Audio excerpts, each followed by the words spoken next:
Hello everyone and welcome back to my channel.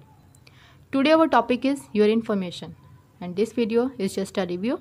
For further details you can check your recommended books. So without any further ado, let's get started. Now let's talk about the urine formation. And what does it mean? It means the process of formation of urine, as is evident from the term itself, urine formation.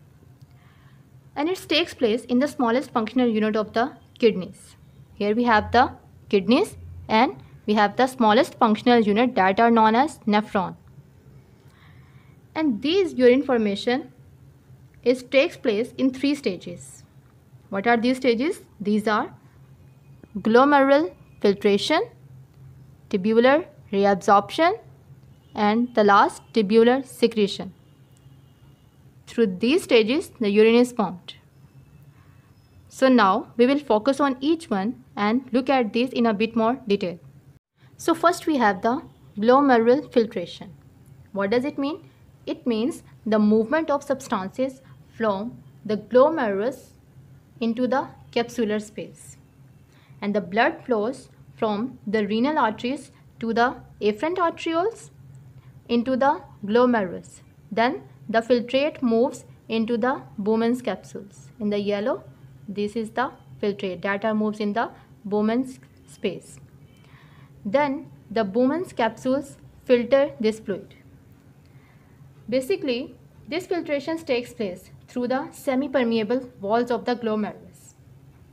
And the water and the solutes that are smaller than proteins are forced to the capillary walls and pores of the glomerulus capsule. After the filtration, these are moves into the renal tubules.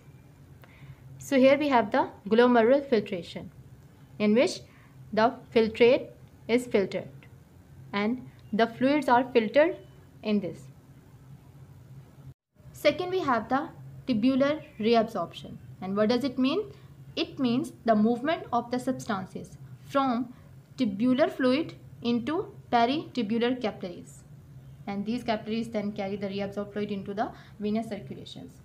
Basically, as the filtrate passes through these peritubular capillaries, the useful substances such as water, some electrolytes and organic nutrients are selectively reabsorbed from the filtrate that are from the tubules. Some water, sodium and the chloride are also reabsorbed from the loop of Henle, so that only 15 to 20% of the original filtrate reaches the distal convoluted tubules or the renal tubules.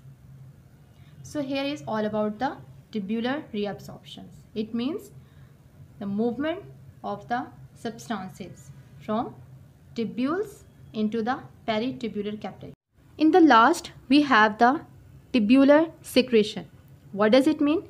It means the movement of substances from blood or peritubular capillaries into the tubules back. And the fluid moves from peritubular capillaries into the renal tubules. Then after that, this fluid drains into the collecting ducts from the renal tubules, which eventually leaves the body in the form of a urine, and the urine is excreted. Because in this, the substances are moves back from blood into the tubules, and the filtrate that are excreted is eventually helps in the formation of urine, and it's also important for maintaining the blood pH. So here is all about the urine formation that takes place in 3 stages. First we have the glomerular filtration, second we have tubular reabsorption, and the third we have tubular secretion. And from these stages, the urine is excreted from the body. If your books are giving you hard time, so you can join our channel. And please don't forget to subscribe and share.